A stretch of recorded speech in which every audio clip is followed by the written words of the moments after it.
This is a video montage of the IBM Brno facility being built in 2005. Tohle je video nahrávka toho, jak nám stavili budovu IBM v roce 2005. This is what the IBM Brno building looks like from the outside. It took roughly 6 months to build. A takhle vypadá budova našeho IDC IBM centra zvenku. Trvalo to asi půl roku, než ji postavili. And here is the front entrance for IBM Brno. It looks as innovative as the people that work in it. A takhle vypadá IDC z vrchu. Inovativní jako lidé, co tu pracují. This is Barbara and Katka, who will greet you in the morning with Dobry den.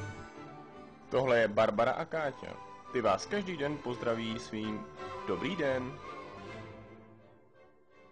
These are the ladies that prepare fresh, delicious sandwiches and warm, melt-in-your-mouth pastries for lunch every day. Tyhle dámy vám každý den připraví skvělý, čerstvý sendvič a pečivo, které se jenom rozplývá na jazyku. Brno's more than 2,000 employees are IBM's competitive advantage. Here are just a few of them. Let's give them a round of applause. V Brně pracuje přes 2000 zaměstnanců a tady jich můžete několik málo vidět. Potlesk prosím.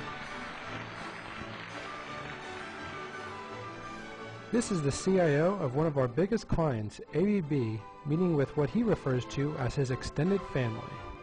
A tohle je CIO jednoho z našich největších klientů, ABB.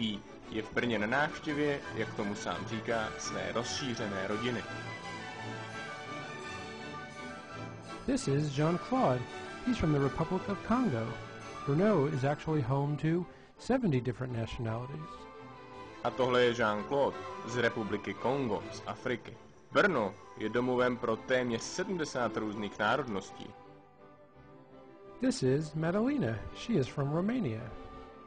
Tady máme Madelínu. Madelína je z Rumunska.